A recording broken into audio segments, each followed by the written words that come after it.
ശ്രീനാരായണ ഗുരു open university എം.കോം third sem ക്ലാസ്സുകളിലേക്ക് സ്വാഗതം.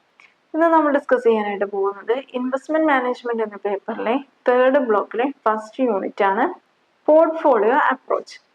നമുക്കറിയാം, portfolio എന്ന് പറഞ്ഞു കഴിഞ്ഞാൽ it's A group of investment. ഇപ്പോൾ ബോൺസ്, ഷെയർസ്, ഡിബഞ്ചേഴ്സ്, അല്ലാതെ physical assets like gold, real estates, ഇങ്ങനെയുള്ള ഒരു കോമ്പിനേഷൻ, ഒരു കോമ്പോനെയാണ് പോർട്ട്ഫോളിയോ എന്ന് പറയാം. അപ്പോൾ പോർട്ട്ഫോളിയോ മാനേജ്മെന്റ് എന്ന് പറഞ്ഞു കഴിഞ്ഞാൽ ഇങ്ങനെയുള്ള അസറ്റ് ഏറ്റവും എഫിഷ്യൻ്റ് ആയിട്ട്, ഏറ്റവും എഫക്റ്റീവ് ആയിട്ട് നമുക്ക് റിട്ടേൺ തരുന്ന, റിസ്ക് കുറക്കുന്ന അസറ്റ് ഇൻവെസ്റ്റ്മെന്റ് ഏതാണെന്ന് നോക്കിയിട്ട് അതിനെ ക്ലബ് ചെയ്യുന്നതാണ് പോർട്ട്ഫോളിയോ മാനേജ്മെന്റ് എന്ന് പറയുന്നത്.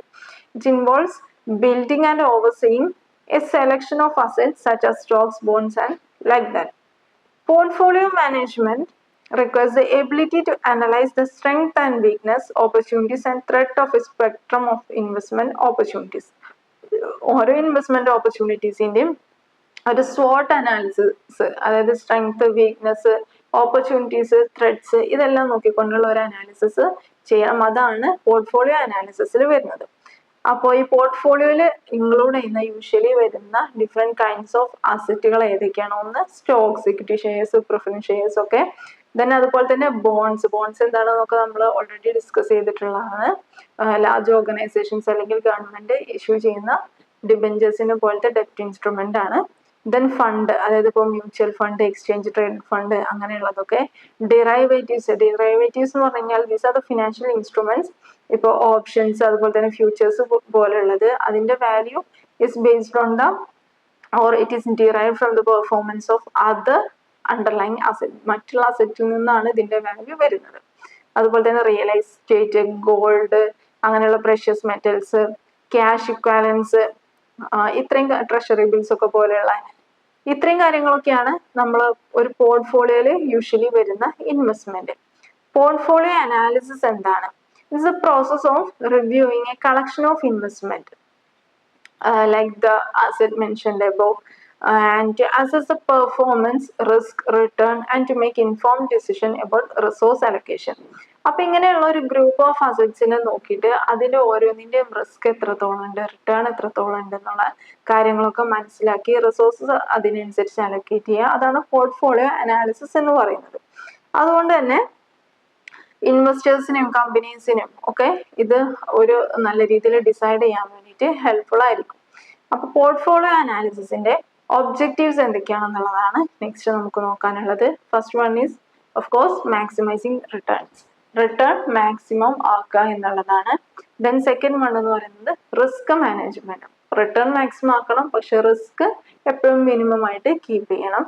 അതുപോലെ തന്നെ ക്യാപിറ്റൽ പ്രിസർവേഷൻ, നമ്മൾ ഇൻവെസ്റ്റ് ചെയ്തിട്ടുള്ള ക്യാപിറ്റൽ ഫണ്ട് അത് പ്രിസർവ് ചെയ്യാം. അതുപോലെ തന്നെ അസറ്റ് അലൊക്കേഷൻ, ഇൻവെസ്റ്ററിന്റെ കയ്യിലുള്ള ഈ ഫണ്ട് നല്ല രീതിയിൽ തന്നെ ആയിരിക്കണം ഈ അസറ്റിലൊക്കെ അലൊക്കേറ്റ് ചെയ്തിട്ടുണ്ടാവേണ്ടത്. അത് ഒരു ഒബ്ജക്റ്റീവ് ആണ്. ദെൻ ഡൈവേഴ്സിഫിക്കേഷൻ, പോർട്ട്ഫോളിയോ അനാലിസിസിന്റെ ഒരു മെയിൻ ഒബ്ജക്റ്റീവ് എന്ന് പറയുന്നത് ഡൈവേഴ്സിഫിക്കേഷൻ ആണ്. അത്രയും എമൗണ്ട് ഒരൊറ്റ അസറ്റിൽ ഇൻവെസ്റ്റ് ചെയ്യാണ്ട് പല അസറ്റിൽ ഇൻവെസ്റ്റ് ചെയ്തിട്ട് അതിൽ നിന്ന് റിട്ടേൺ മാക്സിമം ആക്കുക. ദെൻ ലിക്വിഡിറ്റി മാനേജ്മെന്റ്, ഇപ്പോൾ ഇൻവെസ്റ്റർക്ക് പെട്ടെന്ന് എന്തെങ്കിലും ക്യാഷിന് അത്യാവശ്യം വന്നാലും ഷോർട്ട് ടേം നീഡ്സ് ഒക്കെ മീറ്റ് ചെയ്യാൻ വേണ്ടിയിട്ടും ഒരു ലിക്വിഡിറ്റി ഉള്ള രീതിയിലും അവിടെ ഇൻവെസ്റ്റ്മെന്റ് കീപ്പ് ചെയ്യണം. ദെൻ അതുപോലെ തന്നെ മോണിറ്ററിങ് ആൻഡ് റീബാലൻസിങ്, ഫ്രീക്വന്റ് ആയിട്ട് റെഗുലർ ഇന്റർവെൽസിൽ ഈ പോർട്ട്ഫോളിയോ മോണിറ്റർ ചെയ്യും, റീവാലുവേറ്റ് ചെയ്യും, അതിന് വേണ്ട അഡ്ജസ്റ്റ്മെന്റുകളും മാറ്റങ്ങളും വരുത്തുകയും ചെയ്യണം. ഇത്രയാണ് പോർട്ട്ഫോളിയോ അനാലിസിസിന്റെ ഒബ്ജക്റ്റീവ്സ് എന്ന് പറയുന്നത്. അത് നമുക്ക് നോക്കാനുള്ളത് റിട്ടേൺ ഓഫ് എ പോർട്ട്ഫോളിയോ, ഒരു പോർട്ട്ഫോളിയോയിൽ നിന്ന് കിട്ടുന്ന റിട്ടേൺ എങ്ങനെയാണെന്നുള്ളതാണ്. It refers to the gain or loss realized by an investor from holding a combination of securities within the portfolio over a specific period. ഒരു പോർട്ട്ഫോളിയോന്റെ റിട്ടേൺ എന്ന് പറയുന്നത് ഒരു ഇൻവെസ്റ്റർ ഇത്തരം ഒരു കോമ്പിനേഷൻ ഓഫ് ഇൻവെസ്റ്റ്മെന്റ് അല്ലെങ്കിൽ ഒരു പോർട്ട്ഫോളിയോ ഹോൾഡ് ചെയ്യുന്നത് കുറച്ചധികം കാലം അല്ലെങ്കിൽ ഒരു കാലയളവിൽ അത് ഹോൾഡ് ചെയ്യുന്നത് വഴി അയാൾക്ക് കിട്ടിയിട്ടുള്ള റിട്ടേൺ, അത് ഒന്നെങ്കിൽ പ്രോഫിറ്റ് ആകാം, അല്ല എന്നുണ്ടെങ്കിൽ അയാൾക്ക് വന്നിട്ടുള്ള നഷ്ടം, അതിനെയാണ് പോർട്ട്ഫോളിയോന്റെ റിട്ടേൺ എന്ന് പറയുന്നത്. അപ്പോൾ പോർട്ട്ഫോളിയോന്റെ ഒരു പെർഫോമൻസ് മെഷർ ആണ്, യൂഷ്വലി അത് പെർസെൻറ്റേജിലാണ് ഡിനോട്ട് ചെയ്യുന്നത്. അപ്പോൾ അതിന് എക്സാമ്പിൾ ആയിട്ട് ഒരു ക്വസ്റ്റ്യൻ പറയാം. ഇപ്പോൾ 3 ഷെയർസ് അല്ലെങ്കിൽ 3 stocks, stock X, Y, Z. അതിൻ്റെയൊക്കെ വെയ്റ്റ്സ് 30%, 40% ആൻഡ് 30%. അപ്പോൾ ഇതിന്റെ റിട്ടേൺ എന്ന് പറയുന്നത് 12%, 8%, 10% ആണെന്നുണ്ടെങ്കിൽ ജസ്റ്റ് ഒരു ടേബിൾ പോലെ ആക്കിയിട്ട് ഫസ്റ്റ് കോളം സ്റ്റോക്സ് അല്ലെങ്കിൽ സെക്യൂരിറ്റി XYZ എന്ന് താഴത്തേക്ക് എഴുതുക. സെക്കൻഡ് കോളം റിട്ടേൺസ് പെർസെൻറ്റേജിൽ കൊടുക്കുക 12, 18, 8, 10. Third column proportion of investment. ഇതെല്ലാം മൾട്ടിപ്ലൈ ചെയ്യുക. അതായത് റിട്ടേൺസിന് ഇൻവെസ്റ്റ്മെന്റിന്റെ ആ ഒരു പ്രൊപ്പോർഷൻ ആയിട്ട്, അതായത് പെർസെൻറ്റേജ് വെയിറ്റ് ആയിട്ട് മൾട്ടിപ്ലൈ ചെയ്യുക. ദെൻ ആ ഒരു വെയിറ്റിന്റെ ടോട്ടലാണ്, ആ പ്രൊഡക്റ്റിന്റെ ടോട്ടലാണ് നമ്മുടെ പോർട്ട്ഫോളിയോന്റെ റിട്ടേൺ എന്ന് പറയുന്നത്. ഇപ്പൊ ഞാൻ പറഞ്ഞ എക്സാമ്പിളിൽ 9.8 ആയിരിക്കും പോർട്ട്ഫോളിയോ റിട്ടേൺ ആയിട്ട് വരിക. ഇനി അടുത്തത് നമുക്ക് നോക്കാനുള്ളത് റിസ്ക് ഓഫ് എ പോർട്ട്ഫോളിയോ. ഒരു പോർട്ട്ഫോളിയോയുടെ റിസ്ക് എന്താണെന്നുള്ളത്. നമ്മൾ പോർട്ട്ഫോളിയോന്റെ റിസ്ക് മെഷർ ചെയ്യുന്നത് കോവേരിയൻസ് വെച്ചിട്ടാണ്. അത് കോവേരിയൻസ് എന്നുള്ള ടേം വെച്ചിട്ടാണ് റിസ്ക്, അത് പോർട്ട്ഫോളിയോന്റെ റിസ്ക് മെഷർ ചെയ്യുന്നത്. നമുക്കറിയാം പോർട്ട്ഫോളിയോന്റെ റിസ്ക് എന്ന് പറയുന്നത് ഇന്നെവിറ്റബിൾ ആണ്. നമുക്ക് സ്റ്റാറ്റിസ്റ്റിക്കൽ മെഷറോ ഇപ്പൊ വേരിയൻസ് അല്ലെങ്കിൽ സ്റ്റാൻഡേർഡ് ഡീവിയേഷൻ ഇതൊക്കെ വെച്ചിട്ട് നമുക്കത് മെഷർ ചെയ്യാനായിട്ട് പറ്റും. റിസ്ക് എന്ന് പറഞ്ഞു കഴിഞ്ഞാൽ നമ്മൾ ഓൾറെഡി ഡിസ്കസ് ചെയ്തിട്ടുള്ളതാണ്. നമ്മൾ എക്സ്പെക്ട് ചെയ്തിട്ടുള്ള റിട്ടേൺ എത്രയാണോ അതും നമുക്ക് ആക്ച്വലി കിട്ടുന്നത് തമ്മിലുള്ള, ആക്ച്വലി കിട്ടുന്ന റിട്ടേൺ എന്താണോ അത് തമ്മിലുള്ള ഡിഫറൻസ് ആണ് റിസ്ക് എന്ന് പറയുന്നത്. അല്ലെങ്കിൽ it is the extent to which the expected return varies, the actual return varies from the expected return. അപ്പോൾ portfolio risk is considered the riskiness of every securities in the portfolio. Portfolio നമുക്കറിയാം it's A combination of investment. അപ്പോൾ ഓരോ സെക്യൂരിറ്റീസിനും risk ഉണ്ട്. അതിന്റെ ഒരു combined risk ആണ് എന്തിനു വരുന്നത്, പോർട്ട്ഫോളിയോ വരുന്നത്. അതിൻ്റെ ഇടയിൽ ഒരു ഇന്ററാക്റ്റീവ് റിസ്ക് ഉണ്ട്. അതായത് ഒരു സെക്യൂരിറ്റീന്റെ റിട്ടേൺ മറ്റൊരു സെക്യൂരിറ്റീന്റെ റിട്ടേൺ ആയിട്ട് എങ്ങനെ മൂവ് ചെയ്യുന്നു, അതിന്റെ ഒരു കോൺട്രിബ്യൂഷൻ എങ്ങനെ ഓവറോൾ പോർട്ട്ഫോളിയോട്ട് റിസൾട്ട് ചെയ്യുന്നു എന്നുള്ളതാണ് ഇന്ററാക്റ്റീവ് റിസ്ക് എന്നുള്ളത് കൊണ്ട് ഉദ്ദേശിക്കുന്നത്. ഇനി അതിനൊരു എക്സാമ്പിൾ ക്വസ്റ്റ്യൻ ആയിട്ട് പറയാം. ഇപ്പോ XY എന്ന് പറയുന്ന രണ്ട് സെക്യൂരിറ്റീസ് ഇയർ തന്നിട്ടുണ്ട് 1, 2, 5 and return on security X 12, 15, 18, 21 and 22 and return on security Y 19, 16, 14, 11 and 9. അപ്പോൾ നമ്മൾ ഒരു ടേബിൾ ആക്കുക, ഇയർ കൊടുക്കുക, റിട്ടേൺ ഓൺ സെക്യൂരിറ്റി X കൊടുക്കുക, റിട്ടേൺ ഓൺ സെക്യൂരിറ്റി Y കൊടുക്കുക. ദെൻ ഇതിന്റെ രണ്ടിന്റെയും ആവറേജ് X ബാർ കണ്ടുപിടിക്കുക. അതായത് return on security Xൻ്റെത് 12 plus 15 plus 18 plus 21 plus 22 88 കിട്ടും. നമ്പർ ഓഫ് ഐറ്റംസ് 5 ആണ്. സോ 88/5 ചെയ്യാം, 17.6 കിട്ടും. അതുപോലെ തന്നെ വൈൻ്റെത് ചെയ്യുമ്പോൾ 13.8 കിട്ടും. ഇനി അടുത്തൊരു കോളം നമ്മൾ ചെയ്യേണ്ടത് ഈ ആവറേജിൽ നിന്നും ഈ ഓരോ ഐറ്റംസും മൈനസ് ചെയ്യുന്നതാണ്. ഇപ്പോൾ റിട്ടേൺ ഓൺ സെക്യൂരിറ്റി Xൻ്റെത് അത് മൈനസ് അതിന്റെ ആവറേജ് കിട്ടിയത്. ഇപ്പൊ ഫസ്റ്റിലത് 12 ആണ്, 12 മൈനസ് 17.6 അല്ല നമുക്ക് കിട്ടിയത്. അങ്ങനെ ചെയ്യാം. അടുത്തത് 15 ആണ്, 15 മൈനസ് 17.6 അങ്ങനെ കിട്ടിയിട്ടുള്ള എമൗണ്ട് വാല്യൂ എഴുതാം. അതുപോലെ തന്നെ അടുത്ത കോളം സെയിം വൈൻ്റെ കേസിൽ റിപ്പീറ്റ് ചെയ്യാം. വൈൻ്റെത് നമുക്ക് 13.8 ആണ് കിട്ടിയത്.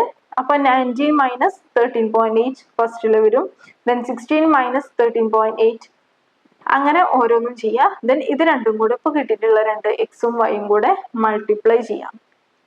അപ്പോൾ ദെൻ അത് കിട്ടുന്ന ആ ഒരു വാല്യൂനെ നമ്പർ ഓഫ് ഐറ്റംസ് അതായത് 5 കൊണ്ട് ഡിവൈഡ് ചെയ്യാം. അങ്ങനെ ചെയ്യുമ്പോൾ നമുക്ക് -65.56 ആണ് കിട്ടുക.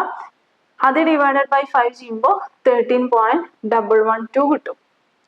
അപ്പോൾ അത് ഒരു നെഗറ്റീവ് കോവേരിയൻസ് ആണ് നമുക്ക് കിട്ടിയിട്ടുള്ളത്. ഈ സെക്യൂരിറ്റി Xും സെക്യൂരിറ്റി Yയും തമ്മിൽ ഒരു നെഗറ്റീവ് ആണ്, -13 ആണ് കിട്ടിയിട്ടുള്ളത്. അത് മീൻ ചെയ്യുന്നത് അത് രണ്ടും ഓപ്പോസിറ്റ് ഡയറക്ഷനിലാണ് മൂവ് ചെയ്യുക എന്നുള്ളതാണ്. അതായത് ഒരു സെക്യൂരിറ്റീന്റെ റിട്ടേൺ കൂടുകയാണെന്നുണ്ടെങ്കിൽ, ഇൻക്രീസ് ചെയ്യുകയാണെന്നുണ്ടെങ്കിൽ, മറ്റേ ഇപ്പൊ Xന്റെ റിട്ടേൺ കൂടുകയാണെന്നുണ്ടെങ്കിൽ ഒബ്വിയസ്ലി Yന്റെ റിട്ടേൺ കുറയും എന്നുള്ളതാണ് ഈ ഒരു കോവേരിയൻസ് ഇൻഡിക്കേറ്റ് ചെയ്യുന്നത്. ഓക്കെ, അപ്പോൾ ഇന്ററാക്റ്റീവ് റിസ്ക് ആണ് കോവേരിയൻസ് കൊണ്ട് ഉദ്ദേശിക്കുന്നത്. ഇനി നമുക്ക് ഈ കോവേരിയൻസും കോറിലേഷനും കൂടെ റിലേറ്റ് ചെയ്യാനായിട്ട് പറ്റും. ഇപ്പൊ covariance between security X and security Y divided by standard deviation of security X into standard deviation of security Y ആണ് കോറിലേഷൻ എന്ന് പറയുന്നത്. ഓക്കെ, അതായത് correlation into standard division of security x into standard division of security y ആണ് covariance എന്ന് പറയുന്ന ഒരു relationship. ഇനി നമുക്കിതിൽ നോക്കാനുള്ളത് റിസ്ക് റിഡക്ഷൻ ത്രൂ ഡൈവേഴ്സിഫിക്കേഷൻ ആണ്. ഇപ്പോ രണ്ട് സെക്യൂരിറ്റീസ് തമ്മിലുള്ള ഇതിന്റെ കോറിലേഷൻ എന്ന് പറയുന്നത് പെർഫെക്റ്റ് പോസിറ്റീവ് ആണ് എന്നുണ്ടെങ്കിൽ പോർട്ട്ഫോളിയോ റിസ്ക് ഹൈ ആണ്. റിസ്ക് ആവറേജിങ് മാത്രമാണ്, പോർട്ട്ഫോളിയോ റിസ്ക് ഹൈ ആണ്. ഡൈവേഴ്സിഫിക്കേഷൻ എന്ന് പറയുന്നത് ലെസ് എഫക്റ്റീവ് ആണ്. അതായത് രണ്ട് സെക്യൂരിറ്റീസ് എക്സ് വൈ അത് തമ്മിലുള്ള കോറിലേഷൻ പെർഫെക്റ്റ് പോസിറ്റീവ് ആണെന്നുണ്ടെങ്കിൽ, രണ്ടും സെയിം ഡയറക്ഷനിലാണ് മൂവ് ചെയ്യുകയെന്നുണ്ടെങ്കിൽ ഡൈവേഴ്സിഫിക്കേഷനിൽ പ്രത്യേകിച്ച് കാര്യമൊന്നുമില്ല, ഡൈവേഴ്സിഫിക്കേഷൻ അത്രത്തോളം എഫക്റ്റീവ് അല്ല. ഇനി പെർഫെക്റ്റ് നെഗറ്റീവ് ആണെന്നുണ്ടെങ്കിൽ പോർട്ട്ഫോളിയോ റിസ്ക് കുറവാണ്, അവിടെ ഡൈവേഴ്സിഫിക്കേഷൻ ഈസ് ഹൈലി എഫക്റ്റീവ്. അതായത് സെക്യൂരിറ്റി എക്സിൽ നിന്ന് റിട്ടേൺ കൂടുതൽ കിട്ടുമ്പോൾ സെക്യൂരിറ്റി വൈയിൽ നിന്ന് റിട്ടേൺ കുറവാണ് കിട്ടുന്നുണ്ടെങ്കിൽ അവിടെ ഡൈവേഴ്സിഫിക്കേഷൻ പെർഫെക്റ്റ്ലി ഫൈൻ ആണ്. ഇനി കോറിലേഷൻ രണ്ടും തമ്മിൽ കോറിലേഷൻ ഒന്നും ഇല്ല എന്നുണ്ടെങ്കിൽ പോർട്ട്ഫോളിയോ റിസ്ക് കുറവാണ്, അതുപോലെ തന്നെ ഡൈവേഴ്സിഫിക്കേഷൻ എഫക്റ്റീവ് ആണ്. ഇനി ഇതില് ഒരു ഒപ്റ്റിമൽ പോർട്ട്ഫോളിയോ സെലക്ഷനിൽ വരുന്ന ഒരു മോഡലാണ്, ഇമ്പോർട്ടൻ്റ് ആയിട്ടുള്ള ഒരു മോഡലാണ് മാർക്കോവിറ്റ്സ് മോഡൽ ഓഫ് പോർട്ട്ഫോളിയോ സെലക്ഷൻ. ഒരു ഒപ്റ്റിമൽ പോർട്ട്ഫോളിയോ സെലക്ട് ചെയ്യാൻ വേണ്ടിയിട്ട് മാർക്കോവിറ്റ്സ് എന്നുള്ള ആൾ കോൺട്രിബ്യൂട്ട് ചെയ്തിട്ടുള്ള ഒരു മോഡലാണ് മാർക്കോവിറ്റ്സ് model of portfolio selection.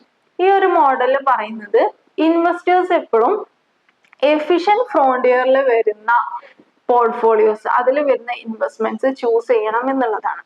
Efficient frontier എന്ന് പറഞ്ഞു കഴിഞ്ഞാൽ it contains all those investment that earns higher income at minimal അല്ലെങ്കിൽ അറ്റ് നോർമൽ റിസ്ക്. റിസ്ക് അത്രത്തോളം ഇല്ലെങ്കിലും എന്താണ്, അല്ലെങ്കിൽ ഒരു പറയപ്പെട്ട റിസ്കിൽ എത്രത്തോളം മാക്സിമം റിട്ടേൺ കിട്ടും അത് കാണിക്കുന്ന ഒരു ഫ്രോണ്ടിയർ ആണ് എഫിഷ്യന്റ് ഫ്രോണ്ടിയർ എന്ന് പറയുന്നത്.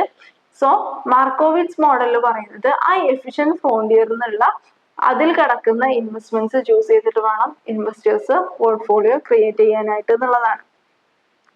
ഓക്കെ, അപ്പോൾ നമുക്ക് വീണ്ടും പറയുന്നത് ഇതുപോലെ റിസ്ക് കുറയ്ക്കാനാണെന്നുണ്ടെങ്കിൽ പെർഫെക്റ്റ്ലി നെഗറ്റീവ് ആയിട്ടുള്ള രണ്ട് നെഗറ്റീവ് കോറിലേഷൻ ഒക്കെ ആണെന്നുണ്ടെങ്കിൽ diversification is the best way to minimise the risk. അതും ഈ ഒരു മോഡലിൽ പറയുന്നുണ്ട്. സോ ഇത്രയാണ് ഈ ഒരു ചാപ്റ്റർ പോർട്ട്ഫോളിയോ അപ്രോച്ച്. നമ്മൾ ഇൻവെസ്റ്റ്മെന്റ് മാനേജ്മെന്റിലെ തേർഡ് ബ്ലോക്കിലെ ഫസ്റ്റ് ചാപ്റ്റർ ആണ്. നെക്സ്റ്റ് ചാപ്റ്ററിൽ നമുക്ക് കുറച്ചും കൂടെ പ്രോബ്ലങ്ങൾ നോക്കാം. Thank U.